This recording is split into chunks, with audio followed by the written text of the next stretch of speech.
Hi, this is Jonathan Ginsberg, and I'd like to talk to you about a pretty basic step in the Social Security disability process, and that is, how do I apply for disability benefits?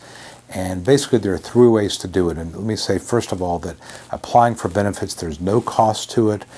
It's not something that you can get in trouble for, even if it turns out that your case is not viable.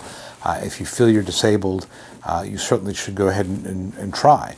By the same token, understand the definition of disability, and that is that you've got a medical or mental health issue that has lasted or is expected to last 12 consecutive months or result in death, and this condition needs to make it difficult or impossible for you to perform even entry-level type of work. So if you've got a medical condition that is short-term, you broke your arm, you've got some short-term virus or something like that, that would not be grounds to file for disability. And of course, if you do, that just adds another case to the system. So I would respect the system, but if you feel that your condition is something that's going to last 12 consecutive months, then by all means go ahead and do so.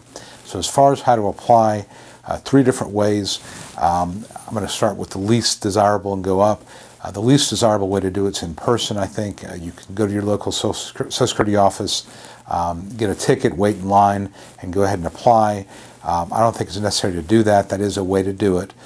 They still accept those in person, but I think there's a lot easier ways to do it. A second way to do it is by phone. You can call the 800 number. It's 1-800-772-1213. You will go through a series of voicemail prompts before you go to a live person, and you need to, again, when you speak to that person, there's some information you want to give them, which I'll give you in a second. And the third way, which I think is the most preferable now, is to apply online. And I say now because it used to be that the online system didn't work so well, but now it does work pretty well. And the big advantage to doing it online is that Social Security is now paperless.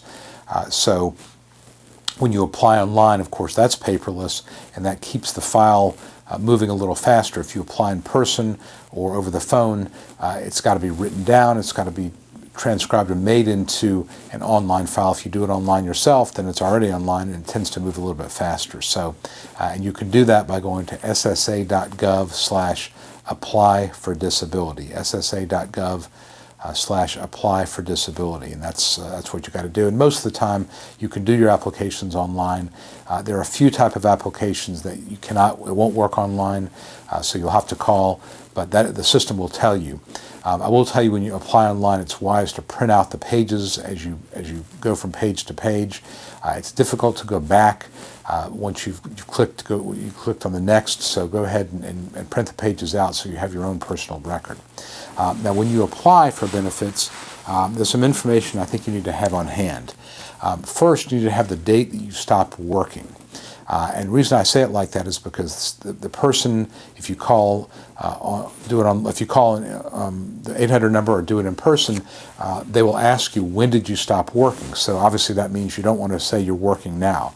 If you say you're working now, they won't even process the application. So the date that you stopped working, and I would say use a date. If it's not the actual date that you stopped working, use the date that you stopped working on a regular full-time type of competitive work. So in other words, if you stopped working your regular job on February 15th and you stayed and you continue to try to work through April 30th, but the work after February 15th was part-time and you're missing a lot of time, you could use the February 15th date. Generally, the earlier the better, although my experience has been that if you put a date more than a couple months before you stopped earning a paycheck, that can be difficult. But again, we can change that date later on, so I'd say use the earliest possible date. They're going to ask you the onset date. So again, it's similar in terms of the date you stopped working. The onset date was, when did your condition get to the point where you simply could not continue to function? And usually that's going to be at the time you stopped working or a little bit before. Now, if you got laid off, the onset date may be later. So maybe you got laid off in August and then your medical condition got worse to the point where by November you were simply not able to work. Then the date in November would be your onset date. So again, all these can be changed, but I would say try to make it as accurate as possible. So the onset date is really the date that your condition got to the point where you simply could not do an entry-level, unskilled type of job. I think you ought to have handy 1 to 3 diagnoses, meaning if the person on the other end of the phone or on the form say, why can't you work? You want to have firm diagnoses. Instead of saying, I'm fatigued all the time, I've got irritable bowel syndrome, or I've got fibromyalgia, or I've got rheumatoid arthritis. It's better to have a specific diagnosis than it would be to sort of just describe the symptoms generally. We can change all that, but I'd say to keep it going better, that's a good thing to do. And I think also, if there's been any depression, make sure to mention that, because when you mention depression, that will usually trigger a free consultative evaluation. And my experience has been that psychological consultative evaluations usually are helpful because the psychologist will typically find something going on. And finally, when you apply, after you apply, you should get some sort of follow-up within about 2 weeks. Sometimes 3 weeks, but usually about 2 weeks. If you don't get a follow-up, that means that there's a problem. They may have lost the file, or the file didn't get processed properly. You want to go ahead and call back.